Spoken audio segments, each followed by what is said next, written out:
గోవింద గోవింద గోవింద గోవింద.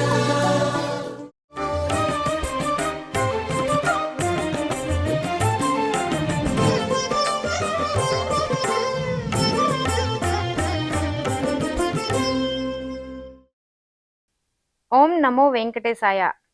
జ్యోతిర్వేదం కార్యక్రమానికి స్వాగతం. 3 కాలాలు, 6 ఋతువులు, నవగ్రహాలు, 12 రాసులు, 27 నక్షత్రాల సౌర కుటుంబం యొక్క వైజ్ఞానిక అంశాల సమాహారమే మన ఈ జ్యోతిర్వేదం కార్యక్రమం.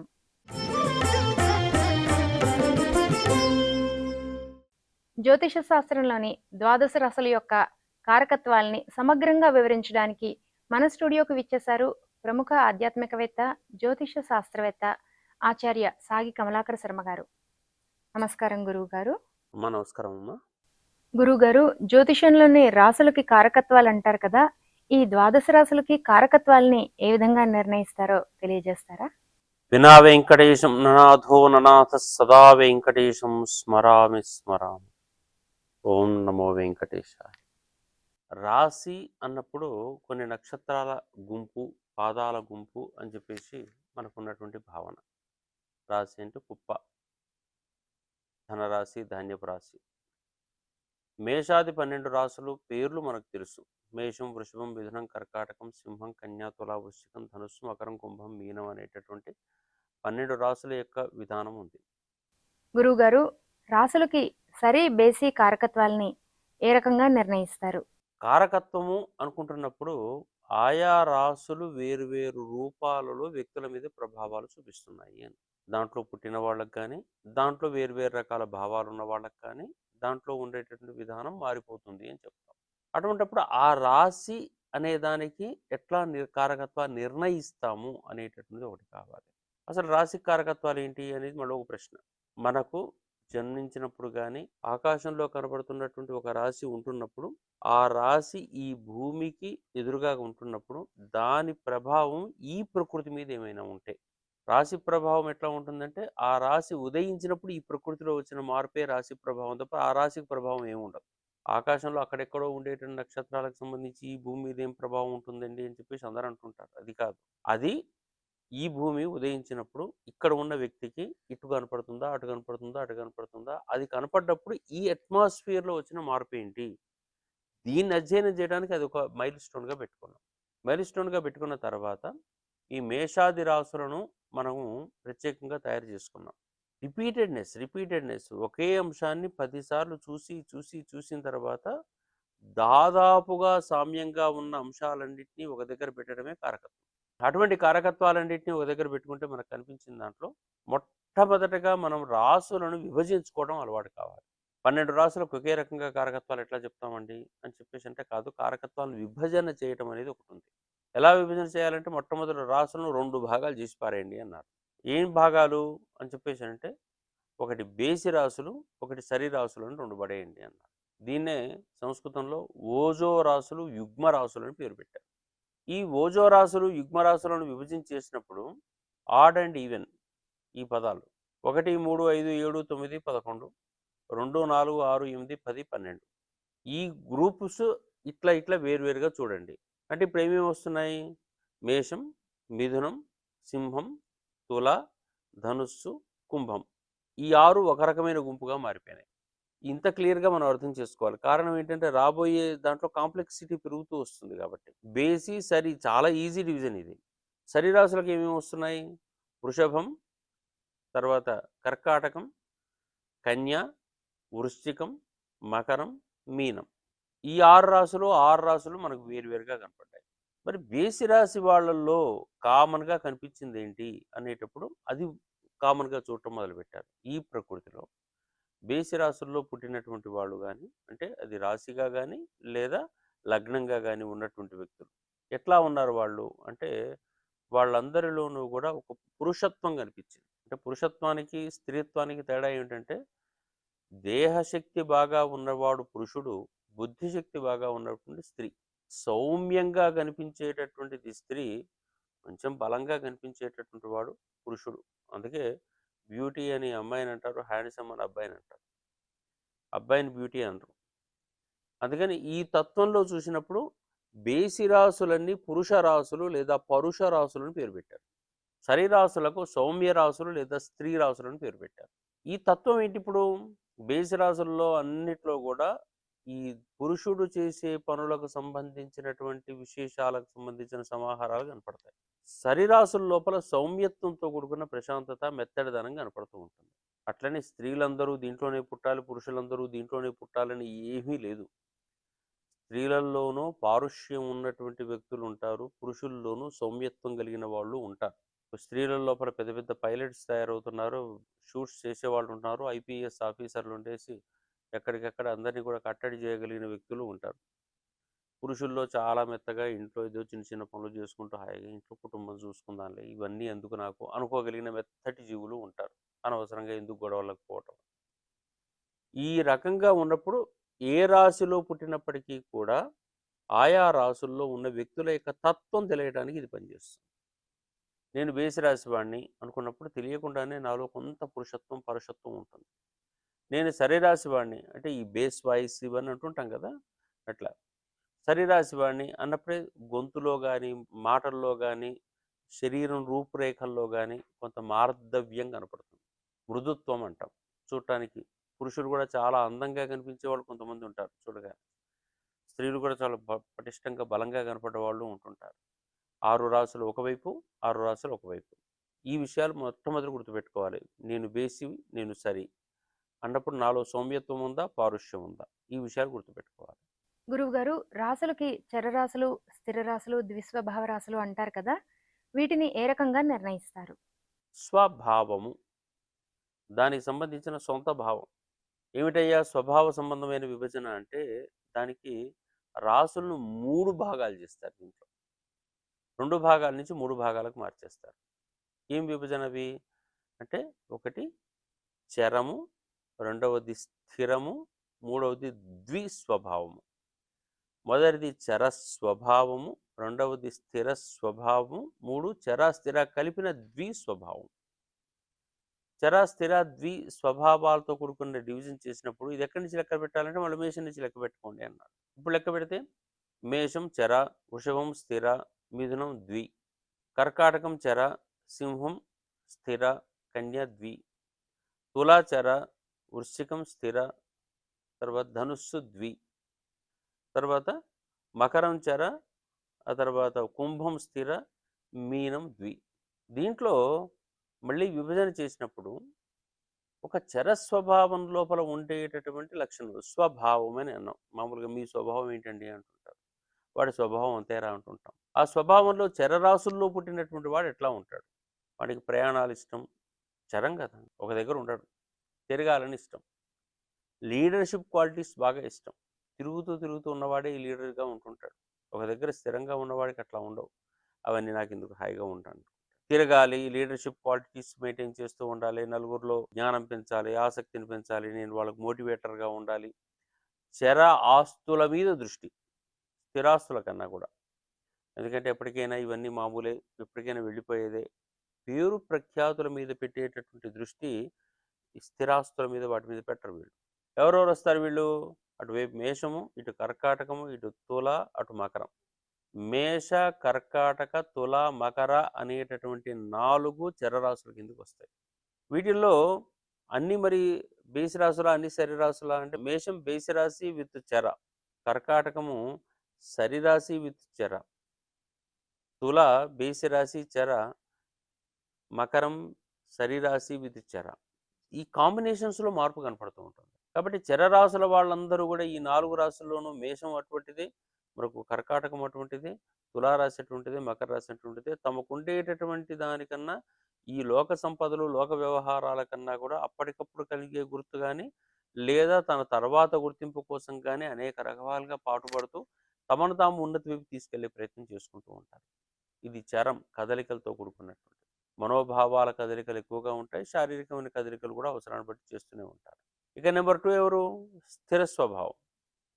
స్థిర స్వభావం వాళ్లకు, వీళ్ళకి స్థిరాస్తులు కావాలి, ఇంత బంగారం కొని పెట్టుకోవాలి, ఇంటి నిండా కావలసిన వస్తు సంప్రదాయం ఉండాలి, ఒకటి కాకుండా ఒక 5-6 ఇండ్లు ఉంటే బాగుంటుంది, స్థిరమైన ఆస్తుల మీద పొలాలు బాగుండాలి, ఫామ్ హౌస్లు ఉండాలి, ఈ ఈ చెర సంబంధమైన దానికన్నా కూడా అమ్మో అవన్నీ పోతాయేమో, ఇవి ఒకటి బదులు ఇంకొకటి పెంచుకుంటూ పోదామని చెప్పేసి ఒక ఇల్లు ఉంటే రెండో ఇంటికి ప్లాన్ చేస్తారు, రెండు ఇండ్లు ఉంటే నాలుగో ఇంటికి ప్లాన్ చేస్తారు.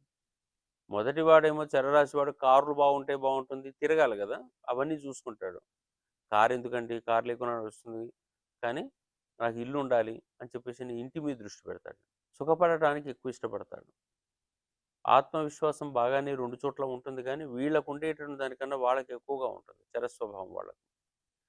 వీళ్ళకి ఏంటంటే సుఖభోగ పురుష విధానం అంతా ఇక్కడ కనపడుతుంది. అందుకని మార్పు కోసం ఆలోచన చేసుకుంటూ ముందుకు వెళ్ళేటువంటి వాడు చరస్వభావం అయితే, నేను మారను ఇట్లాగే ఉంటాను అనుకునేవాడు స్థిర స్వభావం వాడు. ఎవరెవరు వస్తున్నారు ఇక్కడ స్థిర స్వభావము? వృషభంలో ఒక స్థిరం ఉంది, ఇది శరీరాశి విత్ స్థిరం.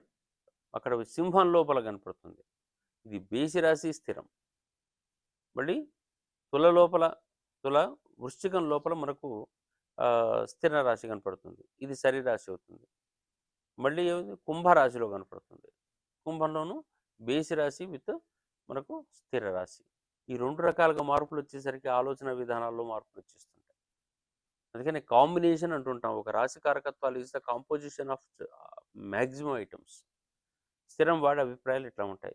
స్థిరం వాడికి బేసి వాడికి ఎక్కడ సెట్ అవుతుంది? నేను ఇట్నే ఉంటాను, నేను కదలను అంటాడు. వాడు బేసి వాడు ఎదురు అట్లా కాదు, నేను ఇట్లా ఉండాలి అట్లా ఉండాలని చెప్పి శారీరక శక్తిని చూపిస్తాడు. ఈ రెండింటి మధ్యలో ఘర్షణ ఆ రాశిలో పుట్టిన వాళ్ళలో ఉంటుంది. ఇది మనం అబ్జర్వ్ చేయాల్సి ఉంటుంది.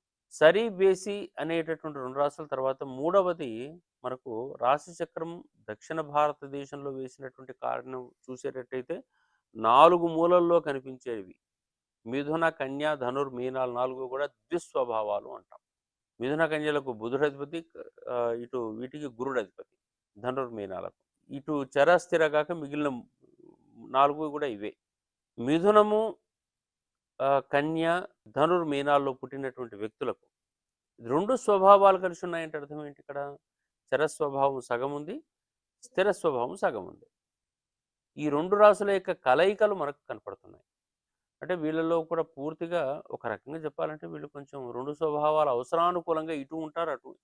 ఎవరితో కలిసి ఉంటే వాళ్ళలాగా మారిపోయే శక్తి ఉంటుంది. కొన్నిసార్లు చరస్వభావం యొక్క ప్రభావాలు పడతాయి వీళ్ళ మీద, కొన్నిసార్లు స్థిర స్వభావం యొక్క ప్రభావాలు కూడా పడుతుంటాయి. చర స్థిర యొక్క కాంబినేషన్ ఇక్కడ మనకు ప్రత్యేకంగా ఉంటుంది. రెండోసారి ఇంకొకసారి కూడా అంటుంటాం, లోకంలో వీళ్ళను పూర్తి స్థాయిలో ఒకే రకంగా ఒక దగ్గరే ఉండరు, ఇటైతే ఇటు వెళ్తారు, అటైతే అటు వెళ్తారు. మంచిదే అది కూడా. ఈ సందర్భాన్ని బట్టి, కాలాన్ని బట్టి ఎటంటే అటు ఉండగలిగిన శక్తి కూడా వీళ్ళకు ఉన్నది అని అర్థం. కొంత చరత్వం ఉండి జ్ఞానాన్ని వృద్ధి చెందించుకుంటూ లోక వినియోగం కోసం ప్రయాణం చేసే విధానము ఉంది. యాజ్ యూజువల్గా దానికి సంబంధించిన దాని ద్వారా వచ్చినటువంటి సంపదలను కాపాడుకోవటం, స్థిరంగా ఉండటం, అటువంటి భావాలు కూడా ఉంటాయి వీళ్ళకు.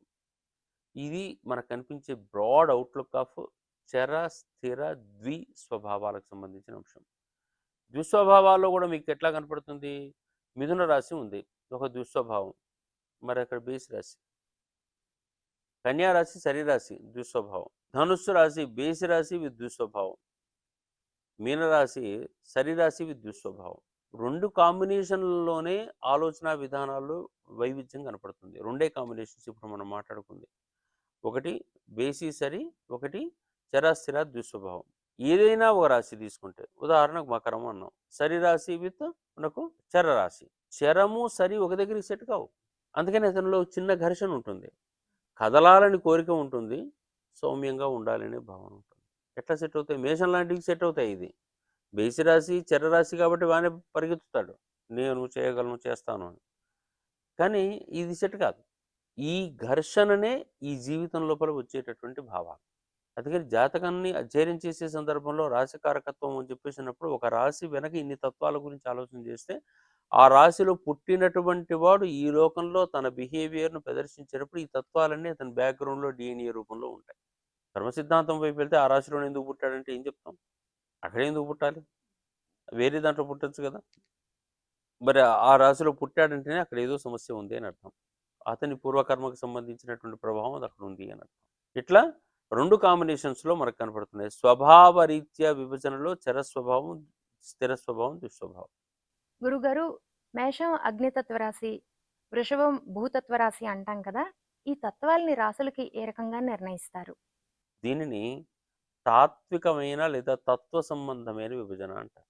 తత్వాలు ఏమిటి అని చెప్పేసానంటే 4 తత్వాలను మన వాళ్ళు తీసుకున్నారు. 5వ తత్వం రాసులకు సెట్ కాలేదు.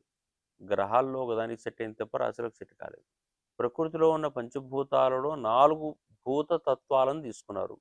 భూత తత్వాలు, భూతము అంటేనే సత్తా కలిగినది అని అర్థం, ఒక అస్తిత్వం ఉన్నది అని అర్థం. అస్తిత్వం లేనిది ఎవరికైనా పరమాత్మకు ఒక్కనికే. మిగిలిన వాళ్ళకి అందరికీ కూడా అస్తిత్వం ఉన్నవాళ్ళు. ఆకాశానికి ఒక అస్తిత్వం ఉంది, వాయువుకి వచ్చేసరికి 2 అస్తిత్వాలు వస్తాయి, శబ్ద స్పర్శ రూపరస గంధాదుల్లో. అందుకని ఆకాశతత్వాన్ని ఒక్కదాన్ని వదిలిపెట్టేసి మిగిలిన 4 తత్వాలతో కూడుకున్నటువంటి విధానం చూసుకుంటూ వచ్చారు. అగ్ని, భూ, వాయు, జల, ఈ 4 తీసుకున్నారు. కానీ ఈ వరుస నిజానికి ఇది సెట్ కాదు. మనం మామూలుగా చెప్పేటట్టయితే భూమి, భూమి తర్వాత జలము, జలం తర్వాత అగ్ని, అగ్ని తర్వాత వాయువు, వాయువు తర్వాత ఆకాశం, ఇది వరుసలో చెప్పుకుంటూ రావాలి. కానీ మనకున్న రాశి చక్రం యొక్క వరుసలో మనం నేర్చుకోవడానికి ఏం చేస్తున్నామంటే అగ్ని, భూ, వాయు, జల అనేటటువంటిది అ, భూ, వా, జ. అగ్ని మేషరాశి, భూ వృషభ రాశి, వాయువు మిథున రాశి, కర్కాటకంలో జలరాశి 4వది. ఈ 4 పదాలను గుర్తుపెట్టుకోవాలంటే ఈ ఆ, భూ, వా, జ అని గుర్తుపెట్టుకున్నాం అనుకోండి, అది గుర్తుండిపోతుంది. ఇంకా మళ్ళీ సింహానికి వచ్చేసరికి అగ్నితత్వం, కన్యకు వచ్చేసరికి భూతత్వం, తులకు వాయుతత్వం, వృశ్చికానికి జలతత్వం, ధనుస్సుకు అగ్నితత్వం, మకరానికి భూతత్వం, ఆ తర్వాత వాయుతత్వం కుంభానికి, జలతత్వం మీనానికి. ఈ కాంబినేషన్స్ చూసేటట్టయితే ఎంత జాగ్రత్తగా కనపడతాయి. ఇప్పుడు మేష, సింహ, ధనుస్సు అగ్నితత్వం, వృషభ, కన్య, మకరం భూతత్వం, మిథున, తులా, కుంభాలు వాయుతత్వం, కర్కాటక, వృశ్చిక, మీనాలు జలతత్వం. ఇంతకుముందు మొదటిసారిగా డివిజన్ చేసినప్పుడు 2 6 6. రెండోసారి డివిజన్ చేసినప్పుడు ఏమైనాయి, మనకు 4 రాసులు ఒక్కోదానికి వచ్చాయి. 4 3లో 12. ఇప్పుడు 3 4లో 12. ఒక్కొక్క తత్వంలో 3 మాత్రమే ఉంటాయి.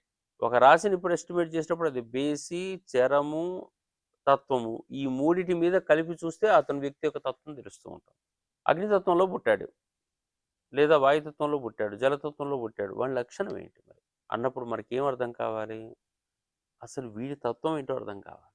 ఈ భూతత్వం ఏంటి, వాయుతత్వం ఏంటి, జలతత్వం ఏంటి, వీడి తత్వాలు ఏంటో తెలిసి ఉండాలి. ఏ భూతమైనా సరి ఏంది కాదు అని అనగలమా? భూ శబ్దంలోనే భూమి అంటే భూమి ఒక్కటే కాదు, భూ అనే శబ్దం వాడారు కాబట్టి, భూత శబ్దం వాడారు కాబట్టి మనకు ఫిజిక్స్ను భౌతిక శాస్త్రం అని అంటాం. భౌతికం, పాంచభౌతిక శాస్త్రం కలిగింది కాబట్టి భూత శబ్దం. అక్కడ మనం భౌతిక శాస్త్రం అని ఏదో అనుకోకర్లే, అక్కడ పంచభూతాల గురించి చెప్పిన శాస్త్రం అది. అందుకని ఈ భూతములు అనేటప్పుడు మనకు ఒక్కొక్క దాని గురించి కొంచెం వివరంగా చెప్పుకునే ప్రయత్నం చేస్తే, అన్నిటికన్నా ఎక్కువగా మన పక్కనే ఉన్నది మనకు భూమి. చాలా తక్కువదా, సాధారణమైనదా అంటే ఎంత అద్భుతమైన భూమి ఇది. ఆ తత్వం నేను ఏదైతే భూమి గురించి చెప్తున్నానో, ఈ భూమి గురించి చెప్పిన తత్వం అంతా వృషభ, కన్య, మకరాల్లో ఎంతో కొంత కనపడుతుంది మనకు. భూతత్వంలో ఉన్నది ఏంటి, మిగిలిన తత్వాలకు లేనిది ఏమిటి అని లెక్కపెట్టి చూడండి. భూమిలో లేనిది ఏంటి అసలు? ఫస్ట్ ఆకర్షణ అంతా భూమిలోనే. ఆకాశంలో ఏమి ఆకర్షణ, అంతా కూడా ఏమి ఉండదు.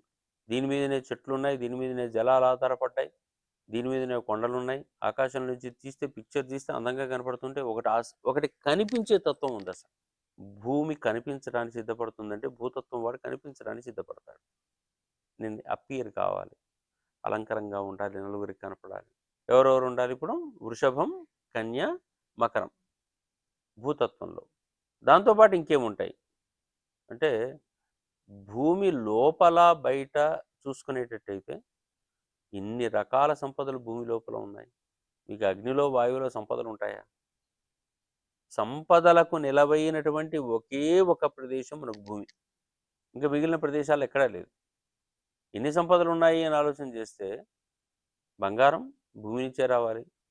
ఇంకా వేరే మీరు ఒక్క విషయం చెప్పండి, బంగారం అనే పెద్దదే వాడాను కాబట్టి, మీరు ఏ రకమైన ఖనిజము అన్నాం. ఖని అంటేనే గని, ఖని, ఖననము అంటే తవ్వటం ద్వారా వచ్చేది ఏదైనా కానీ అదే. దాంతోపాటు ఇంకేమొస్తున్నాయి?